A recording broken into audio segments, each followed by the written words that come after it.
মুজিব ভাই এসে গেছেন, তাকে আপনারা স্লোগান দিয়ে অভিবাদন দেন।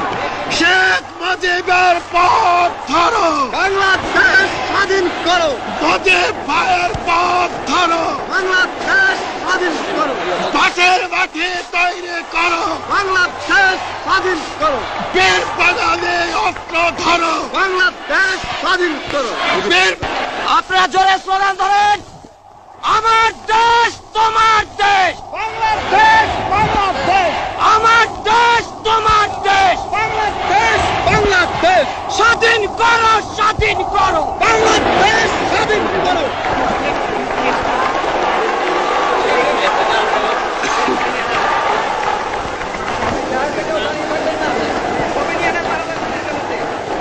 ভাইরা আমার, আজ দুঃখ ভারাক্রান্ত মন নিয়ে আপনাদের সামনে হাজির হয়েছি। আপনারা সবই জানেন এবং বোঝেন আমরা আমাদের জীবন দিয়ে চেষ্টা করেছি, কিন্তু দুঃখের বিষয় আজ ঢাকা, চট্টগ্রাম, খুলনা, রাজশাহী, রংপুরে আমার ভাইয়ের রক্তে রাজপথ রঞ্জিত হয়েছে। আজ বাংলার মানুষ মুক্তি চায়, বাংলার মানুষ বাঁচতে চায়, বাংলার মানুষ তারা আজ তার অধিকার চায়। কিন্তু দুঃখের বিষয়, আজ দুঃখের সঙ্গে বলতে হয় 23 বছরের করুণ ইতিহাস, বাংলার অত্যাচারের, বাংলার মানুষের রক্তের ইতিহাস, 23 বছরের ইতিহাস, মুমূর্ষ নরনারীর আর্তনাদের ইতিহাস, বাংলার ইতিহাস, এদেশের মানুষের রক্ত দিয়ে রাজপথ রঞ্জিত করার ইতিহাস। 1952 সালে রক্ত দিয়েছি, 1954 সালে নির্বাচনে জয়লাভ করেও আমরা গদিতে বসতে পারি নাই। 1958 সালে আইয়ুব খান মার্শাল ল জারি করে 10 বছর পর্যন্ত আমাদের গোলাম করে রেখেছে। 1967 সালে 6 দফার আন্দোলনে 7ই জুনে আমার ছেলেদের গুলি করে হত্যা করা হয়েছে।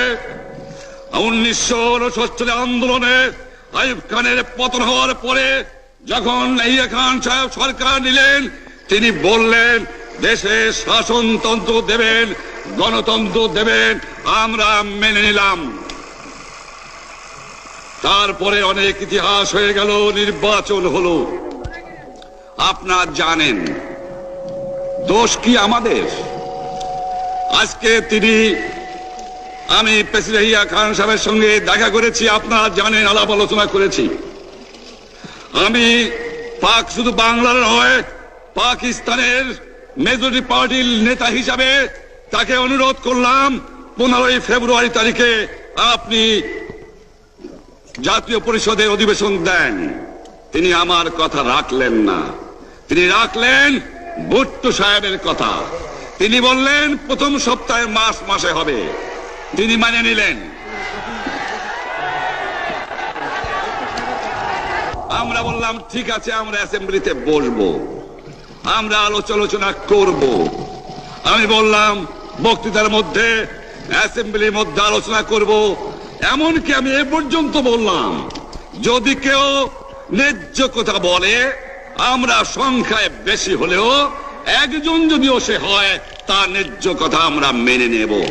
আসুন বসি, আমরা আলাপ করে শাসনতন্ত্র তৈরি করি। তিনি বললেন পশ্চিম পাকিস্তানের মেম্বাররা যদি এখানে আসে তাহলে কসাইখানা হবে অ্যাসেম্বলি। যদি কেউ অ্যাসেম্বলিতে আসে তাহলে পেশোয়ার থেকে করাচি পর্যন্ত দোকান জোর করে বন্ধ করা হবে। তারপরেও যদি কেউ আসে তাকে সন্ন্যাসার করা হবে। আমি বললাম অ্যাসেম্বলি চলবে। তারপরে হঠাৎ 1 তারিখে অ্যাসেম্বলি বন্ধ করে দেওয়া হলো। কি পেলাম আমরা? আমার পয়সা দিয়ে অস্ত্র কিনেছি বহিঃশত্রু আক্রমণ থেকে দেশকে রক্ষা করার জন্য। আজ সেই অস্ত্র ব্যবহার হচ্ছে আমার দেশের গরিব দুঃখী নিরস্ত্র মানুষের বিরুদ্ধে। তার বুকের উপরে হচ্ছে গুলি। আমরা পাকিস্তানের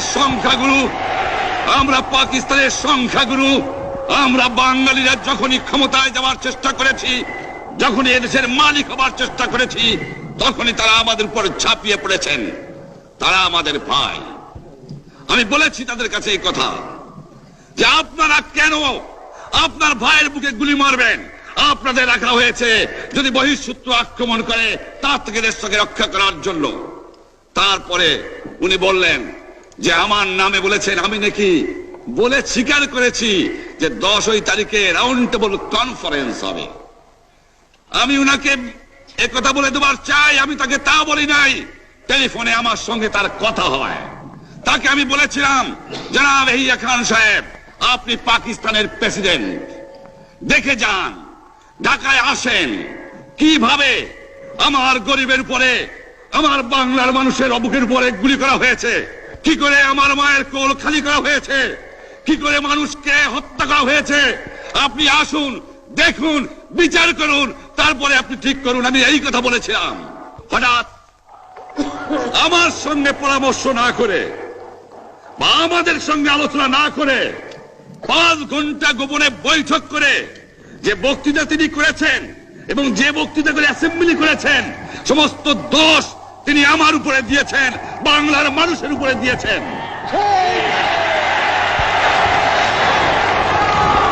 আমি পরিষ্কার মিটিংয়ে বলেছি যে এবারের সংগ্রাম আমার মুক্তির সংগ্রাম, এবারের সংগ্রাম স্বাধীনতার সংগ্রাম। আমার 25 তারিখে অ্যাসেম্বলি কল করেছে, রক্তের দাগ শুকায় নাই। আমি 10 তারিখে বলে দিয়েছি যে ওই শহীদের রক্তের উপর দিয়ে পাড়া দিয়ে আরটিসিতে মুজিবুর রহমান যোগদান করতে পারে না। অ্যাসেম্বলি কল করেছেন, আমার দাবি মানতে হবে। প্রথম সামরিক আইন মার্শাল ল উড্র করতে হবে, সমস্ত সামরিক বাহিনীর লোকদের ব্যারাকে ফেরত দিতে হবে, যেভাবে হত্যা করা হয়েছে তার তদন্ত করতে হবে, আর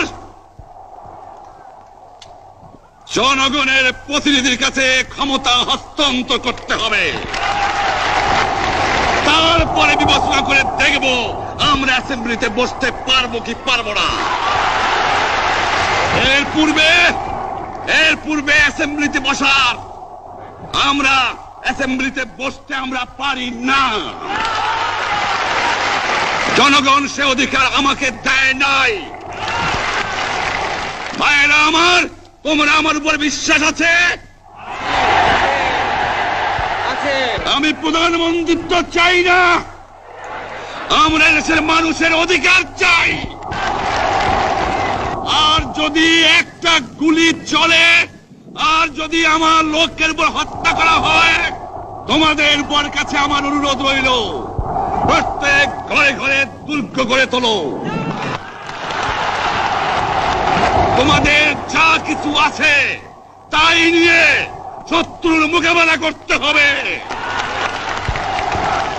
এবং জীবনের তরে রাস্তাঘাট যা যা আছে সবকিছু আমি যদি হুকুম দেবার নাও পারি, তোমরা বন্ধ করে দেবে। তোমরা আমার ভাই, তোমরা ব্যারাকে থাকো, কেউ তোমাদের কিছু বলবে না, কিন্তু আর আমার বুকের উপর গুলি চালাবার চেষ্টা করো না, ভালো হবে না।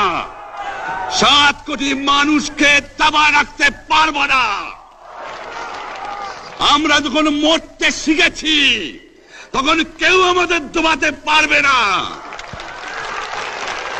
যে পর্যন্ত আমার এই দেশের মুক্তি না হবে, খাজনা ট্যাক্স বন্ধ করে দেওয়া হলো, কেউ দেবে না। তবে অনুরোধ করছি, আপনারা আমাদের ভাই, আপনারা দেশকে একেবারে জাহান্নামে ধ্বংস করে দিয়েন না। জীবনে আর কোনোদিন আপনাদের মুখ দেখা দেখি হবে না। যদিও আমরা শান্তিপূর্ণভাবে আমাদের ফয়সালা করতে পারি, তাহলে অন্তপক্ষে ভাই ভাই হিসেবে বাস করার সম্ভাবনা আছে। সেই জন্য আপনাদের অনুরোধ করছি, আমার এই দেশে আপনারা মিলিটারি শাসন চালাবার চেষ্টা আর করবেন না। দ্বিতীয় কথা, প্রত্যেক গ্রামে, প্রত্যেক মহল্লায় প্রত্যেক ইউনিয়নে, প্রত্যেক সাব ডিভিশনে আওয়ামী লীগের নেতৃত্বে সংগ্রাম পরিষদ গড়ে তোলো এবং তোমাদের যা কিছু আছে তাই নিয়ে প্রস্তুত থাকো। মনে রাখবা, রক্ত যখন দিয়েছি, রক্ত আরো দেব, এদেশের মানুষকে মুক্ত করে ছাড়বো ইনশাআল্লাহ।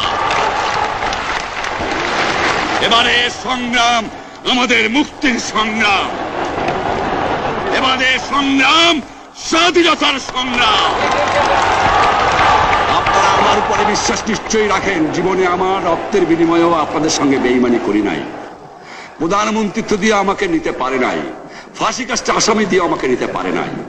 যে রক্ত দিয়ে আপনারা আমাকে একদিন জেলের থেকে বার করে নিয়ে এসেছিলেন, এই রেসকোর্স ময়দানে আমি বলেছিলাম আমার রক্ত দিয়ে আমি রক্তের ঋণ শোধ করবো, মনে আছে? আমি রক্ত তোমার জন্য প্রস্তুত। আমাদের মিটিং এইখানেই শেষ। আসসালামু আলাইকুম। জয় বাংলা।